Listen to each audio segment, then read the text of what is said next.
20년도 넘은 거 아닙니까? 어떻게? 5년 정도, 4, 5년 정도는 건설 분야 개혁을 해서 국가 세금 또는 공기업 사업 이런 것들을 좀 효율적으로 해보자. 예산 낭비를 좀 줄여보자 해서 시작을 했었는데 2003년부터 집값이 폭등을 하고 노무현 정부가 청와대 정책실장과 그 정책을 총괄하는 사람들이 이 부동산 건설 분야를 놓치는 게 많아서 놓치지 말고 좀 잘 해봐라 하는 의미로 시작을 사실 한 겁니다. 처음 저희가 분양 원가 공개를 하라고 요구하면서 사실은 우리가 분양 원가를 계산해서 공개를 해줬죠. 그래서 실제로 얼마나 공기업이나 건설업체들이 폭리를 취하는지 그런 거를 이제 알려주는 그런 운동을 쭉 했는데 이 정권이 들어서기 직전 2016년, 2017년부터 저는 이 정부 출범하는 날부터 집값이 오를 거라고 예측을 했어요. 아, 이미요? 이미. 왜? 이 정부가 내세운 주택정책에는 분양가 상한제, 분양원가 공개, 후분양제 그런 것들은 물론 없었고 공약 자체가 그 다음에 더 큰 문제는 이 정부의 집값을 끌어올린 단초는 50조 매년 10조씩 5년간 50조를 쏟아부어서 도시재생하겠다는 그것이 집값을 끌어올린 단초다. 대통령 당선되고 5월 취임식 일주일 후에 홍은동 대통령 살던 그 동네부터 집값이 뛰었어요. 아, 그래요? 그 동네부터 갭 투자가 시작됐고 한 5천만 원 이렇게 가지고 홍은동 저쪽 강북 지역으로 투기 세력들이 몰려가서 그래 맞아요. 그쪽 성북 무슨 뭐 이쪽에서 원래 맞았어. 갭 투자가 좀. 갭 투자가 막 그게 왜 그러냐면 재개발도 안 되고 재건축도 안 되고 수익성이 없는 지역에 도시재생 사업을 해준다고 하니까 국가가 집을 새로 지어준다는데 하는 기대감으로 갭 투자가 시작되기 시작했죠. 6월 달부터 대책이 나왔고 8월 달에 대책이 나오고 한 달, 두 달 간격으로 계속 대책이 나왔습니다. 8.2 대책, 8월 17년 8월 8 대책. 이제 그런 대책들이 대책인가 하고 봤더니 투기꾼을 양성했다. 이 정부는. 문재인 정부는 임대사업자 등록제도라는 신고제도라는 걸 통해서 투기꾼을 양성했고 그 투기꾼들은 그러니까 임대사업을 하는 사람은 사업자 등록을 하거나 사업자 신고를 하는 건 너무 당연한 건데 원래 하는 거 아닙니까? 사업을 하려면 사업자 신고를 해야 되죠. 개인도. 모두 다 지금 하고 있으니까. 근데 그걸 그냥 신고되지 않은 사업자가 당연히 해야 할 사업자 신고만 했다고 세금 특혜를 주는 그런 제도가 나오면서 집값이 폭등할 거라고 예측을 했고 그걸 막을 생각 자체가 없었다. 이 정권은 집값을 잡을 생각 자체가 없었다. 나는 그렇게 봅니다. 특히 그 김수현이라는 친구가 그 청와대에 있었고 부동산 정책, 주택 정책을 전담하고 있었고 사회수석으로 노무현 정부 때 이미 노무현 정부 부동산 정책을 망쳐놨고 또 박원순 서울시장한테 가서 박원순 서울시 주택 정책을 망쳤다가 그 친구가 문재인 캠프의 부동산 정책을 총괄한다는 얘기를 들으면서부터 이 정부는 시작부터 집값 폭등을 잡을 가능성이 1%도 안 된다라고 라는 생각을 이미 했었어요. 그래서 이제 바깥에서 지켜보면서 문제를 좀 호치만 해주고 사실은 이런 운동을 내가 안 하려고 잠시 떠났어요. 근데 도저히 2018년 말쯤 돼서는 이게 도저히 안 되겠더라고. 왜? 2018년에는 어떤 대책이 나왔냐면 개인한테는 대출을 50%에서 40% 낮추고 법인과 이 임대업자 신고만 하면 대출을 80%까지 늘려줬어요. 대출 80%를 해준다는 거는 월세 보증금만 받아도 집을 살 수 있게 자기 돈 한 푼 없이 해주는 정책입니다. 그런 이제 투기꾼에게 꽃길을 열어준 데다가 아예 투기꾼에게 돈까지 대준, 투기꾼에게 자금을 대주는 그런 정책을 보면서 아, 이거 도저히 안 되겠다 해서 2018년 말 2019년 1월부터 내가 다시 경실련에 와서 부동산 건설 개혁본부라는 걸 만들었고, 그 일주일에 한 번씩 거의 기자회견하고 뭐 알려도 최근에는 조선일보나 소위 말해서 보수 언론들이 관심을 갖기 시작했지, 작년 상반기 작년에는 별로 관심들을 안 보여줬어요. 사실 제가 본격적으로 이거를 해야 되겠다. 아, 이제 더 이상 이 문재인 대통령을 직접 겨냥해야 되겠다라고 생각한 거는 작년 11월 19일이에요. 작년 11월 19일 날 대통령께서 MBC 출연해가지고 국민과의 대화라는 프로그램을 하시면서 너무 황당한 얘기를 해서 집값이 뭐 일부 지역은 하락할 정도로 안정됐다. 그렇죠. 부동산만큼은 우리 정부는 자신 있다. 그 얘기를 듣고 그 말의 출처를 찾았어요. 출처를 찾아보니까 한 11월 초에 김현미 국토부 장관이 문재인 정부 전국적으로 한 4% 올랐고 서울은 아파트가 한 10% 올랐다. 뭐 이런 문재인 정부 30개월 동안 임기 절반 동안 집값을 안정적으로 잘 관리해왔다 하는 그런 보도자료도 나왔고, 결정적으로는 그 김수현이라는 친구가 청와대를 떠나면서 그 JTBC 그 손석희 씨하고 한 15분간 그 대화를 합니다. 출연해가지고 거기 나와서 무슨 OECD 평균을 딱 들이대면서 어디서 다른 나라 집값보다 우리는 굉장히 가격이 안정됐고 뭐 이런 그런 거짓 보고서, 거짓 통계들을 보면서 와, 이거 대통령 눈과 귀를 가리고 대통령과 국민을 속이는 세력이 있구나 하는 확신을 갖게 됐고, 이제 무엇을 해야 될 것인가를 좀 명확하게 하기 시작했죠. 첫 번째 한 일은 그 11월 19일 그 청와대 대통령 참모들 장하성, 김수현, 김상조, 뭐 요번에 그만둔 김조원, 노영민, 고위공직자 청와대를 거쳐간 1급 이상 공직자 65명의 재산을 분석을 해보니까 1인당 평균 3억, 그 다음에 상승률이 40%가 올랐더라고요. 아파트만을 보니까. 딱 보니까. 그리고 우리가 그걸 발표한 다음 날 부동산 114가 문재인 정부 30개월 동안 거래된 아파트, 서울에서 거래된 아파트 전수조사를 했더니 40%가 올랐다.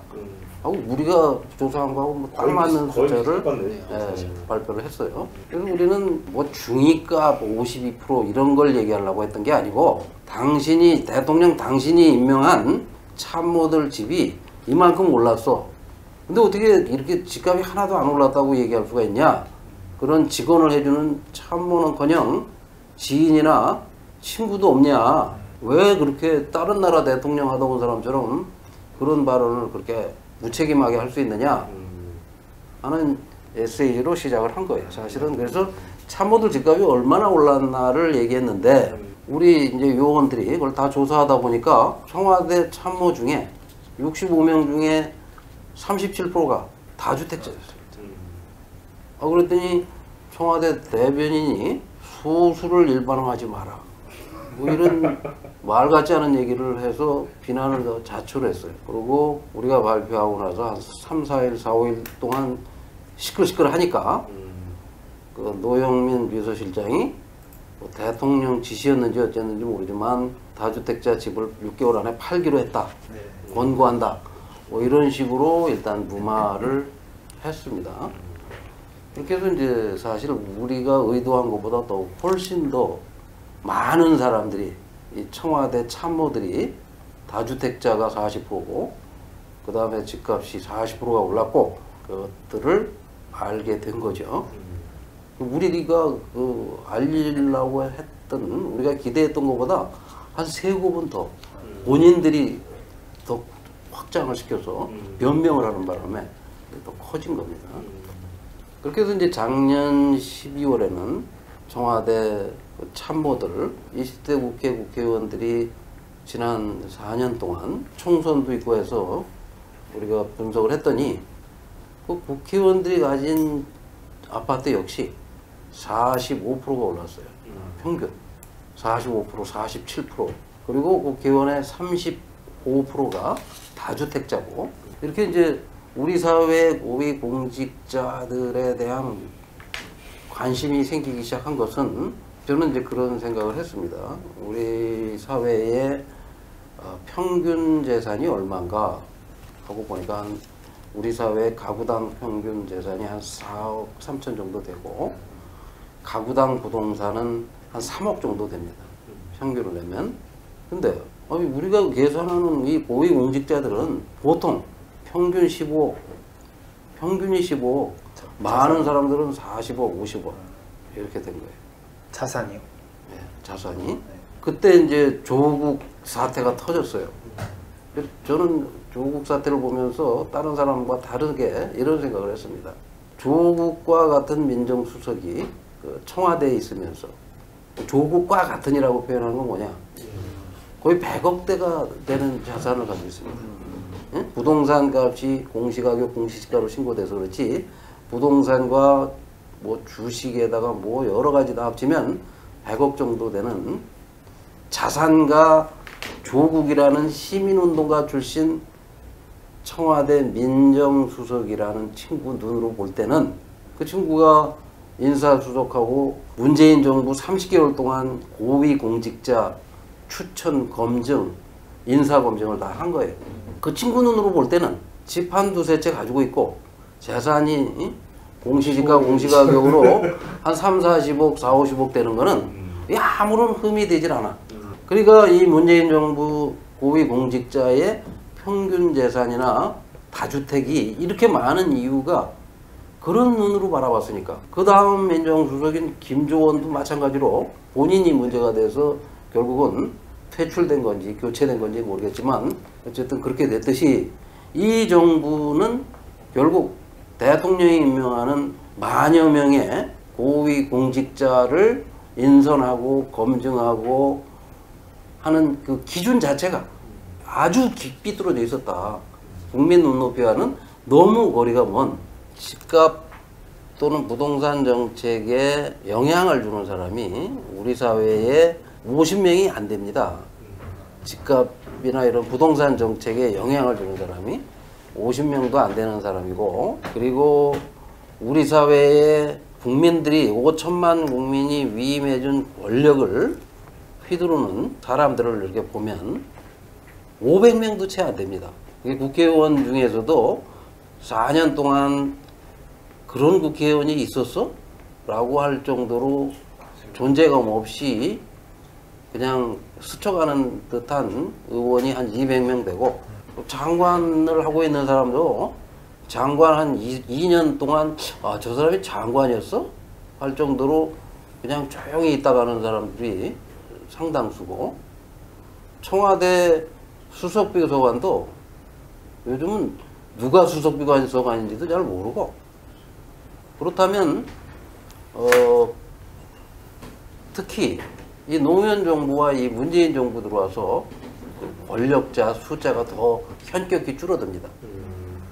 권력이 더 한쪽으로 더 편중되고, 누가 권력의 실세인지도 잘 가려져 있고, 최근 2020년 상황을 제가 설명을 드리면, 2020년 1월달, 2월달은 제가 잠시 조용히 있었어요. 일부러 잠깐 12월에 이제 그거 하고, 작년 12월 19일 날 뭐 초강력 대책이 나왔다고들 막 그랬는데, 나는 금방 집값 오를 거라고 생각했습니다.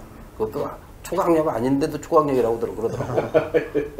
그러다가 1월, 2월 조용히 어떻게든 하나 지켜보다가, 총선 결과는 무능력한 야당을 심판하고 어쨌든 여당이 180석을 차지했어요.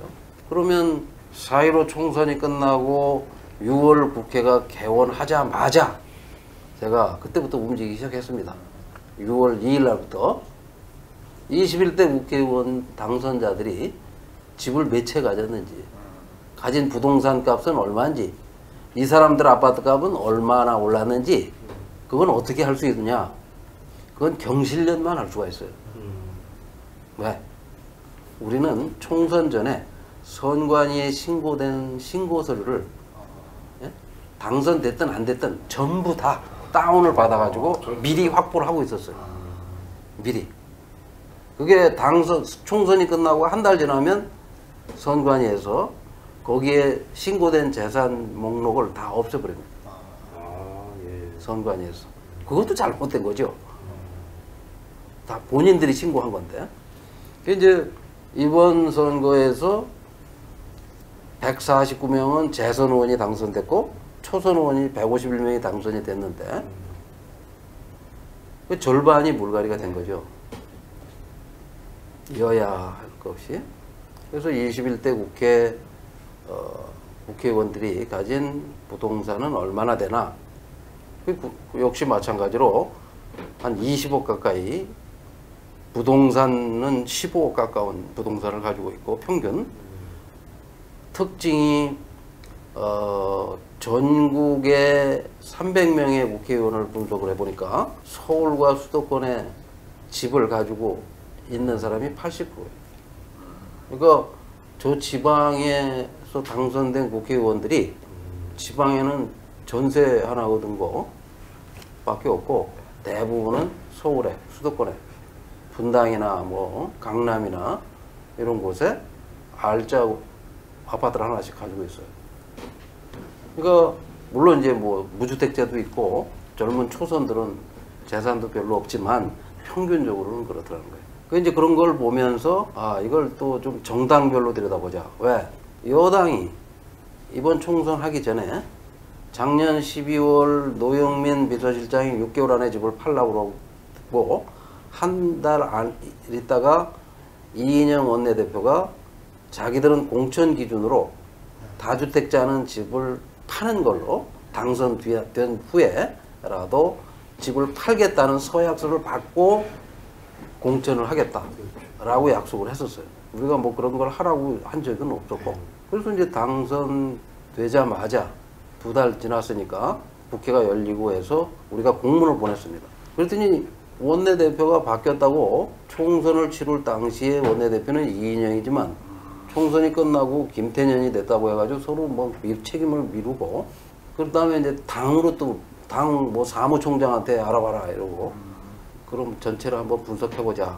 그리고 더불어민주당을 분석했더니 여당에도 42명이 다주택자가 있었고 그 다주택자 중에 집을 판 사람이 없었어요. 그래서 이제 그걸 우리가 확인했더니 최근에 뭐 2명이 팔았다고 하더라고요. 근데 어쨌든 여당을 분석하고 전체를 분석하고 그 다음에 서울의 구청장, 시의원들을 재산을 분석하고 야당은 끝까지 좀 지켜봤어요. 시간을 주고. 야당이 도대체 총선에서도 패한 야당이 총선 이후에도 정책의 변화가 없었어요. 김종인 비대위원장이 후분양제 얘기를 했습니다. 시중에 뭐 자금이 2,000조가 있는데 그 자금 끌어다 쓰면 되지, 아파트 지면 되지, 왜 선분양을 하냐. 맞는 얘기죠. 그 당 옛날에 저 한나라당은 아까도 제가 2006년 한나라당 서울시장, 오세훈 서울시장이었죠. 그 오세훈 전임자인 이명박 서울시장도 분양원가를 공개했어요. 상암동 거. 어쨌든 그랬던 당이 결국 2014년 말에 분양가 상한제 폐지시키고 결국 나는 박근혜 정부가 몰락했다고 보는 거예요.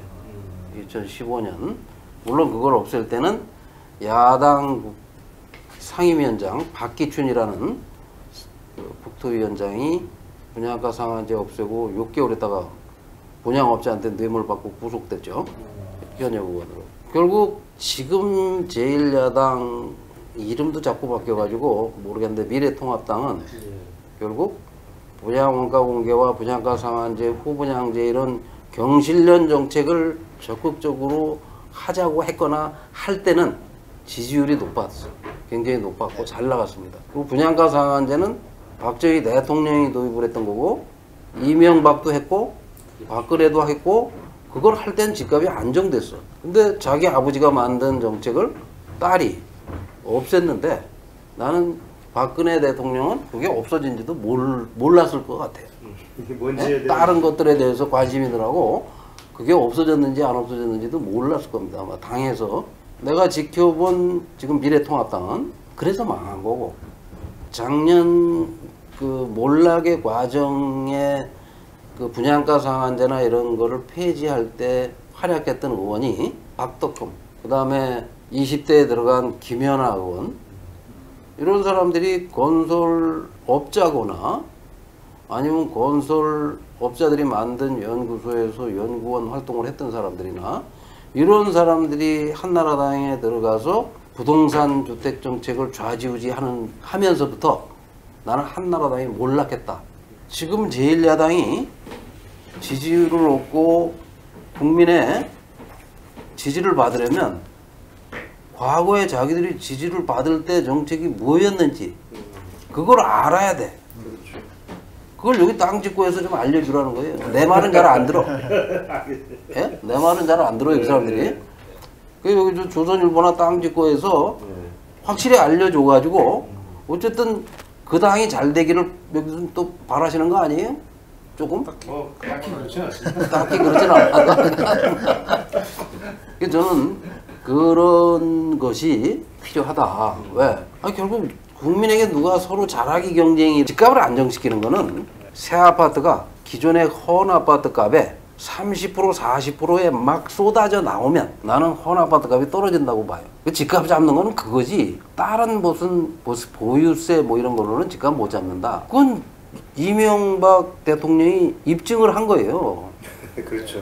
당시에 보름자리 주택 이제 그러니까요. 굉장히 싼 주택. 강남에 900만 원에 분양을 하니까 노무현 정부에서 2007년에 용인에 1,800에 분양한 아파트가 있었는데 2010년 말 강남에 900만 원짜리 아파트를 분양을 하니까 2007년에 1,800에 분양받은 용인 아파트가 2011년 입주할 때 2억 5천으로 떨어졌어요. 반값이 돼버렸어.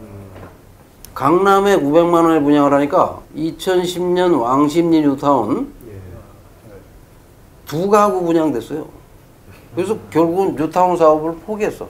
그렇게 해서 이명박 정부 끝물에는 2011년에 박원순 서울시장이 당선이 됐는데 그때는 여기 시청 앞에 뉴타운과 재개발 조합이 와서 우리 조합 해체할 테니까 정부가 돈 좀 지원해달라. 건설회사한테 빌린 돈 좀 갚게. 그것만 하면 다시는 재개발 뭐 뉴타운 안 한다. 이랬어요.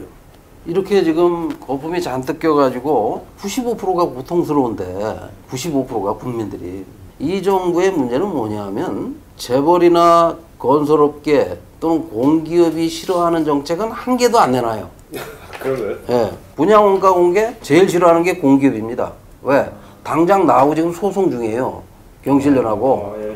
예?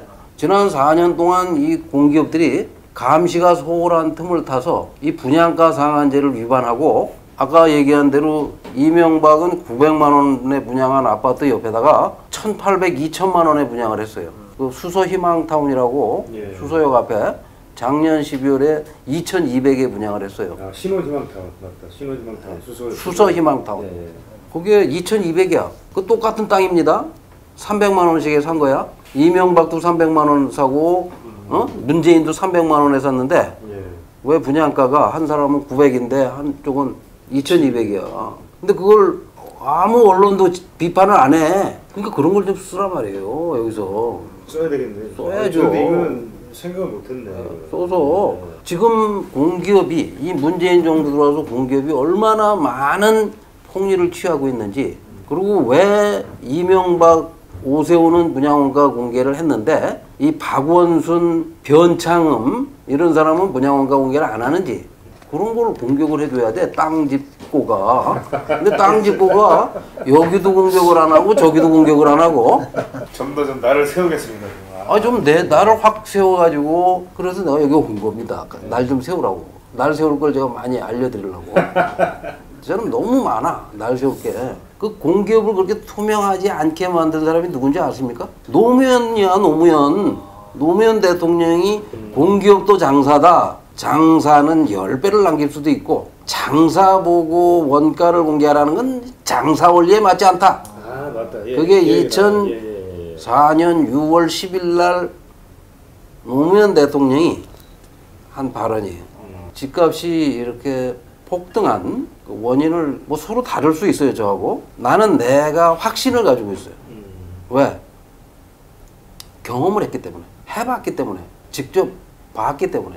이런 거예요. 아파트라는 거는 땅 위에다가 건물을 짓는 겁니다. 솔직히 말해서 자기 땅이 어딘지도 몰라. 그럼 건축비라는 게 뻔해요. 건축비는 550만 원이야, 한 평에. 그럼 20평짜리를 짓면 1억 1천이 들어가요. 어디다 짓든지 같습니다. 제주도에 짓든 부산에 짓든 강북에 짓든 경기도에 짓든 서울에 짓든 강남에 짓든 서초구에 짓든 똑같아요. 원가가. 건축비 똑같지 않습니까? 그러면 550만 원에 이명박 정권에서 분양을 했어요. 왜? 대통령이 알아. 이명박 대통령은 건설회사 출신이라 건축비가 얼마 들어가는지, 건축비 구성이 어떻게 되는지. 그러니까 관료들이나 공기업이 와서 속이질 못했어요. 대통령 돼서 1년 동안 국토부 관료들이 말을 안 들으니까 LH라는 주택공사와 토지공사를 통합시켜가지고 통합사장에 자기가 현대건설에서 같이 있던 이지송 씨를 사장으로 앉혀. 그래가지고 국민들을 속이지 않고 원가를 공개하고 강남에 300만 원에 산 땅에다가 500만 원짜리 건물 줘가지고 900만 원에 막 분양을 한 거예요. 건물만은 550만 원에 막 분양을 해준 거야. 근데 그걸 땅 짓고는 한 번도 취재를 해서 보도를 안 했어. 지금까지. 왜? 광고주들이 별로 좋아하진 않아. 왜? 너무 싸니까 너무 싸죠, 진짜 너무 싸. 광고주들이 2천만 원, 2,500만 원에 분양하는데 그 옆에다가 그거 알면 그 누가 살라고 하겠어요? 그래서 이명박 정부에서는 미분양이 150만 채였어요. 그러니까 뭐 50% 분양가의 50%에 사드리겠다고 그랬다고. 저는 원하는 게 토론입니다. 예. 사실은 토론인데 내 말에 틀린 걸 좀 누가 반박을 좀 해줬으면 좋겠어. 이 정부 들어와서는 이 관료들이나 청와대 참모나 다 피해. 공영방송은 아예 토론 프로에 나를 초청을 안 해. 이번에도 보니까 뭐 MBC KBS에서 토론을 집값 관련해서 많이 했지 않습니까, 그죠? 심야 토론이나 몇 분 토론은 아예 나를 초청을 안 해요. 이 정부가 8월 4일 날 내놓은 8.4 대책도 말도 안 된다. 왜 안 되냐? 왜 말이 안 되냐? 아까도 얘기한 대로 분양 원가 공개도 안 해서 시민단체한테 소송당하고 있고, 분양가 상한제를 위반해서 900만 원에 분양해야 될 아파트를 평당 3억에 분양해야 될 아파트를 6억 7억에 분양을 하고 있고, 이렇게 해서 폭리를 취한 공기업이 신도시 개발과 공공택지에서 그동안 독점적인 사업을 해왔던 자들이 이제는 구도시에 와서 재개발, 재건축 사업까지 지들 먹잇감으로 가져가겠다는 거야. 아, 그럼 여기 와서는 잘하겠습니까, 이 사람들이? 아니, 어느 나라의 대통령이 개발회사 가지고 있는 나라가 어디 있어요? 우리나라밖에 없어. 어느 나라 시장이 개발회사를 가지고 있어? 그런 자들이 구도시 재개발, 재건축 사업까지 사업 영역을 확대하겠다. 그것이 5월 6일 날 박선호라는 국토부 차관이 나와서 5.6 대책 발표한 거예요. 5.6 대책의 내용은 본질이 공기업이 서울에 와서 서울 재개발 사업에 직접 참여하겠다는 게 5.6 대책의 내용입니다. 용산 미니 신도시를 앞에다 내세우고, 5.6 대책이 나오기 전날까지는 집값이 하락하고 있었어요. 감정원 발표든 뭐든 다 하락하고 있었어. 근데 1월, 2월, 3월, 4월까지 하락하고 있는데 왜 갑자기 5월 6일 날 대책을 발표합니까? 그 대책은 뭐냐? 집값 하락을 정부가 막아줄게. 에? 걱정하지 마. 정부는 집값 떨어뜨릴 생각이 없어. 하는 메시지였다는 거예요. 아니, 집값이 떨어지고 있고 하는데 아무도 집에 관심도 없었어. 네, 그래서 5, 6기면 이제 한참 뭐 코로나 사태도 이제 막 저기 총선 끝나고 코로나 끝나서 아무도 관심이 없는데 느닷없이 아무도 원치 않는 대책을 발표해요. 그 다음에 6월 5일 날 잠실 스포츠 마이스 민간 투자 정보를 흘려요. 그리고 6월 17일 날 대책을 발표해. 그때도 무슨 갑자기 대책을 발표할 정도로 시급한 상황이 아니었어요. 그 대책이라는 걸 보니까 뭐냐, 찍어준 거라고 봐요. 토지 허가제는 어디 오를 거니까 사 하는 신호를 여기가 좋은 것이야. 예, 그렇게 보이더라고 내 눈에는. 그래서 이것들이 집값을 잡을 생각이 애초에 없었구나. 이 정부는 집값을 잡을 생각이 없었구나. 그럼 결국은 청와대와 경제부총리와 국토부 장관이 코로나 등으로 인한 경기 침체 또 성장률 둔화를 의식해서 이 개발 계획을 발표하고 집값을 띄우려 하는구나 라는 생각을 나는 하기 시작한 거예요. 부동산 정책과 관련돼서 조금만 뭐 하려고 그러면 그게 오히려 더 역효과를 가져오는 거예요. 이제는 사람들이 안 속습니다. 8.4 대책을 보면서도 그런 생각을 했어요. 저 사람들이 완전히 국민을 얕잡아 보고 있구나. 7월 4일 날 그리고 대통령이 그 김현미 장관을 청와대로 불러. 그리고 세제 대책을 검토시켜요. 아니 국토부 장관이 무슨 세제 대책을 해. 홍남기 경제부총리보다 김현미 장관이 친숙하게 어떤 그 업무의 그 역할이나 이런 걸 염두에 둔 게 아니고 사람을 그렇게 보고 있는 거 아닌가. 친한 정도를 가지고 그때 흘러나온 말이 김현미 장관이 경제부총리 설도 흘러나왔었어요. 그런 거로 보면 이 정부는 집값을 이렇게 올려도 집값이 40% 50% 올라도 지지율이 떨어지지 않고 과반 넘는 의석도 확보했고 자치단체도 90% 이상 다 자기들이 장악했고 정권을 더 끌고 갈 힘이 충분하다라는 그 오만함이 있어요. 그 이유는 뭐냐? 견제 세력이 없기 때문에. 이미 이 보수 언론, 저희 조중동이나 이렇게 책임도 크다고 봐요.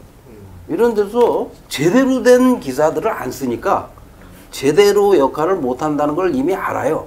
제1야당도 역시 마찬가지로 거기 내부 그 무슨 정책이 크게 다시 그렇게 과감하게 분양원가 공개나 분양가 상한제나 그걸 너무 나쁜 제도처럼 그동안 얘기를 해왔기 때문에 그걸 바꾸기가 힘들어. 제가 판단컨대는 집값이 또 오릅니다. 우선 당장 이 강북 지역에 내가 보기에 재개발 지역은 용적률도 높여주고 층고도 높이고 그 다음에 분양가도 자율화한다고는 얘기가 있어요. 공공재개발을 하면 공공재개발을 수용할 경우에. 그러니까 아니 그게 지멋대로 그렇게 할 수가 있냐고 무슨 법으로. 그래서 8월 4일 대책 이후에 지금 이 정부는 아직도 이 52% 올랐다는 것을 인정을 안 하고 있습니다.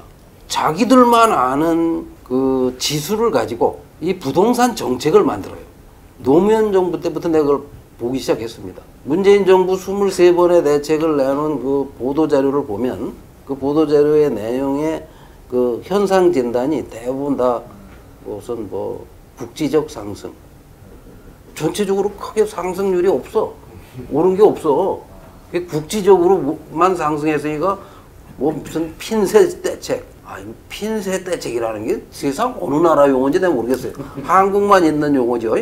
일반 사람들은 알아먹지도 못할 수치, 통계 이런 걸 가지고 대통령께서 수석 보좌관 회의 때 이 부동산 문제나 이런 것들이 심각함을 모르는 거 아닌가. 이거 사회를 완전히 병들게 만드는 겁니다. 이 문재인 정부는 3년 동안 사회 전체를 병들게 만들어. 자, 집을 살 수 있는 형편도 전혀 되지 않는 청년들, 학생들, 젊은이들.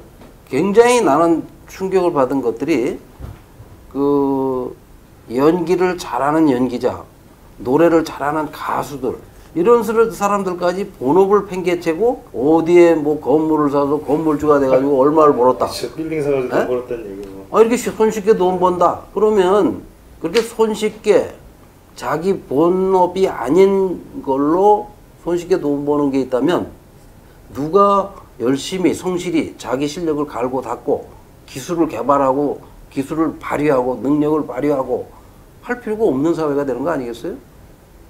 이건 정말 심각한 문제다. 제가 뭐 혼자 주저리 너무 많이 떠들었으니까 이제부터는 뭐 좀 아니 그냥 뭐 사실은 이미 말씀을 다 해주셔가지고 52%와 14% 예. 이것도 우리가 공문을 보냈습니다. 예. 공문을 보냈더니 답변이 왔어요. 예. 답변이 왔는데 처음에 이제 26%는 이명박 박근혜 8년 동안 26%가 올랐고 예. 문재인 정부 3년 동안 52%가 올랐다. 이렇게 우리가 발표를 했더니 예. 그 26% 오른 거에 대해서는 아무 얘기도 없고 국토부가 문재인 정부 52% 오른 것만 14%라고 해명을 했어요. 예. 그러면 52%가 14%면 이 26%는 그럼 대체 몇 프로냐? 했더니 요거는 3.7%다. 이명박 박근혜 8년은 예. 3.7%고 그럼 오히려 3.7 대 14면 5배가 오른 거네? 우리는 2배 차인데 해명이 되고 통계가 이게 뭐 아까도 말씀드린 대로 국민들이 알 수 있는 통계, 납득할 수 있는 통계, 그리고 금방 확인할 수 있는 통계야 통계로서 의미가 있는 거지. 아니 자기들만 알고 더 중요한 거는 이 조작된 통계가 정책 수립용으로 사용된다는 데 문제가 있는 거예요. 집값을 올릴 수 있는 권력은 권력자들, 아까도 제가 얘기한 대로 우리 사회의 0.001%, 500명도 안 되는, 50명도 안 되는 사람들이 권력을 쥐고 있지, 그 사람들이 집값을 좌지우지하는 거지, 일반 시민이 집값을 올릴 수 있는 게 아닌데, 이 사람들은 지금도 그 집값 상승의 원인을 개인들한테 핑계를 대는 거예요. 이거 투기를 하도록 법제도를 만들었으니까, 투기를 하는 게 유리하도록 법제도를 만들었으니까 투기를 하는 거지, 3년 동안 이렇게 집값이 올랐는데도 안 올랐다고 거짓말을 하고 3년 동안 23번의 대책을 내놨는데도 계속 집값이 오르고 사람의 문제다. 그래서 사람을 바꾸라고 그런 거예요. 사람을 바꾸라고 그러지 누가 다 집을 아니 집을 팔아도 그 돈을 다 기부하는 게 아니면 지가 가져갈 건데 집 팔았다고 정책이 달라지겠습니까? 달라지질 않죠. 문재인 대통령께서는 아직도 집값을 잡을 생각이 없다. 청와대 참모나 또 홍남기, 김현미, 김상조에게 전혀 책임을 묻지 않는 것은 전혀 잘못한 게 없다는 거 아니겠어요? 네. 전혀 잘못한 게 없다고 하는. 없으니까 안 바꾸는 거죠. 뭐. 그리고 본인들이 말하는 대로 집값 별로 안 올랐고 이제 저렇게 나올 수 있는 이유는 우리 경실련도 좀 더 열심히 시민운동을 안 한 책임이 있고 언론도 책임이 언론들이 책임이 크다. 네. 아까 말씀하셨던 이제 기본적인 사실 지론, 그리고 분양가 상한제, 원가 공개, 그다음에 이제 후분양. 사실 이 세 가지가 이제 중요한 어떻게 보면 이제 집값 안정 부분, 뭐 거품 빼기에서 이제 중요한 부분인데 그거를 포함해서 그러면 정부가 좀 이런 어떤 좀 정책을 좀 해야지만이 시장이 좀 바로 잡히고 정상화될 수 있지 않겠느냐. 대통령 지지율이 다시 조금 반등을 한다고 그러는데 코로나 때문에 이거 오래 못 갑니다. 집값이 연말까지 계속 오를 것이고 집값이 연말까지 계속 오르면 또 여러 가지 대책을 발표할 것이고 후속 대책이 또 나올 수 있다. 또 나오겠죠. 그러면서 지지율이 떨어지고 우리가 할 수 있는 거는 정부가 잘못한 거를 시민들에게 알리는 일인데 제가 알리고 싶은 일이 한 100개도 지금 더 준비되고 있고 언론과 함께 우리가 알려나가면 지지율은 20%쯤은 떨어질 거다. 네? 그러면 그때 경실련 정책을 그대로 다 받아들일 거다.